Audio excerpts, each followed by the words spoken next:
After working with service businesses in over 50 different industries, I have found 3 hiring rules that actually grow your profit instead of killing it. So if you're stuck doing everything yourself because you think that hiring is going to kill your margins, these 3 rules are going to change everything for you. So the first point I want to talk about is this saying you've probably heard, hire slow, fire fast. Most people talk about this and they say, take your time, make sure you interview a lot of people, don't just hire the first person. And this can draw out your hiring process to a month. When people are looking for a job, they're usually looking for a job now. And if you don't give them a good offer, they're going to go somewhere else and take a better offer that is given to them sooner. I'm going to change this slogan to hire intentionally, fire fast. So you need to be intentional with your hiring and you need to do some extra steps besides just one interview. The first thing I like to do is add a screening video to any application. So I like to add in a qualifier to the submission process where they have to submit a video. You just have them answer 3 simple questions: their name, why they think they're a good fit for the job, and then you ask them some sort of silly question like how to make a peanut butter and jelly sandwich, how to make a tuna sandwich, how to make a pizza, something like that. And this sounds silly, but first of all, this is going to weed down your 50 people to the people who are actually paying attention. And then this also skips that first interview process where sometimes they show up and you already know just from the first sentence out of their mouth that they are not a right fit for your business. I had a client who was doing this and she had one person who made the video and he edited it together. He made it really funny. He went in the kitchen with a chef's hat and showed you how to make a tuna fish sandwich. And that showed that the person actually really cared. He had personality, which was very important for this particular job because it was a client-facing job. That was someone that she was excited to interview. Now, another person submitted a video and said, "Hi, my name is Susan, and I think I'd be good for this job because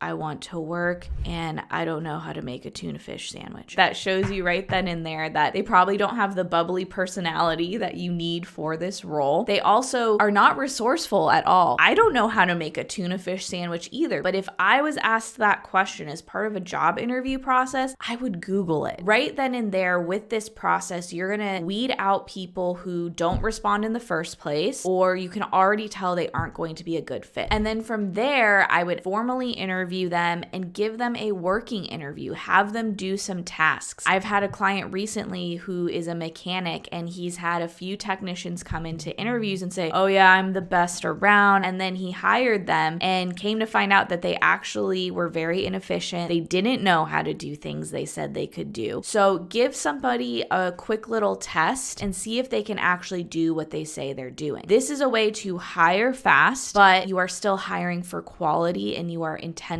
behind that hire. And then the other part is to fire fast. I have seen so much wasted money from people waiting to fire. You know this person isn't a good fit, they're slow, they aren't productive, they've got a bad attitude, whatever it is, but you are too scared to go through the hiring process again, so you hang on to them. But the thing is that bad hire is costing you their salary, but usually they are pulling the revenue down as well. If you feel like you need help implementing these rules, click below and book a call with my team right now. We'll do a full business audit, find your top profit leaks and team leaks, and set you up with a plan on exactly how to solve them. All right, so the next hiring rule is profit first, then payroll. A lot of people don't hire because they don't feel they can afford to hire someone. But how do you even know if you can afford them? That's the biggest question. The way we do this is by actually setting aside the money ahead of time. Test yourself and test your bank accounts to know whether you can actually afford this hire. The first thing we need to do is figure out the true employee costs. Let's say this potential employee is going to cost you $6,000 per month. There are more costs for you than just their salary. The next is the payroll taxes. This usually averages between 9 and 11% of their salary. So let's just go in the middle and for easy purposes, just say 10%, $600 a month. The next thing you have to think about is any benefits that are being offered. Let's say you're doing some sort of 401k match or health insurance or something like that. Let's just say for easy purposes that's going to be $300 a month. Another thing to think with is any tech that you're going to need for this person. Let's say for you, this equates to $400 a month in different users that are needed, different subscriptions that are needed. So that's actually $7,300 a month that employee is going to cost you, not $6,000 a month. You can test yourself by actually setting this money aside ahead of time. Here at Matterhorn, one of the things we do is we set up our clients with the Profit First system. The basic idea is that you have different bank accounts for different purposes. All of the money that comes into the business first goes to an income account. This money then gets allocated through these different accounts: a specific profit bank account, owner's compensation account, a tax account, an operating expense account. What I love to do for new hires or preparing for a new hire is to make a separate account for that. Let's call that the hiring account. So you're going to see exactly if you can hire that person. Let's just say we're doing 10%, 15%, and then OpEx is 65%. The great thing with Profit First is if you've been implementing it, you might already be at these ideal percentages. And then you've got some room to play and shift those percentages around. So there's a couple ways you can do this, but basically you need to pick a percentage to be putting into that account. Take it away from operating expenses. OpEx is now 63% and you're putting 2% into a hiring account. So what's going to happen is that account is going to build up, and then at the end of the month you can see, yes, we were able to set aside over $7,300 and still be able to pay all of our other bills. Now, of course, you can go into QuickBooks and pull your P&L and your balance sheet and your cash flow statement and all this, but do you want to do that? Do you know how to do that? Do you want to wait for your accountant to do that for you? No, this is an easy way that you can do this, and you can clearly see for yourself what you can or can't afford. The third thing that you need to have in place are the right systems that are actually going to help someone succeed in that role. You could hire a rock star, someone that has everything you want, but if you don't have a system for them to follow and you just throw them in the fire, most of the time they're going to flail because you're flailing. Ideally, you have systems ahead of time before you even hire someone. I don't want this system step to hold you up or make you feel like you can't hire, but you can actually record systems while onboarding someone. And that's my favorite method of training because it actually saves time for you. So what I want you to do the next time you hire someone and you're training them, go through the systems with them and document them as you're training them. Maybe you're showing them how to do something on the computer. Great. Record the screen share while they're sitting right next to you. And now you have it documented for that next hire. Then once you have some basic checklists, some basic step-by-steps of how to do something, it's really easy to set your expectations. Hey, I just hired you for this role and I expect you to do XYZ in this amount of time. You are setting expectations because you know what is realistic. If you've got some basic metrics on your expectations, then you're also able to easily monitor if someone is catching on to the job or if they're just falling down. Then you can fire them faster. That's part of the fire fast and rule number 1, right? Hiring isn't supposed to drain your profit. It's supposed to multiply it. When you follow these 3 hiring rules, you end up with team members who actually make you money instead of costing you money. So if you're tired of doing everything yourself because you've been too afraid to hire or too afraid to delegate, click the link below and book a call with my team now. We will do our free profit assessment, which is a full business audit. We'll find your top leaks and you'll walk away with an action plan.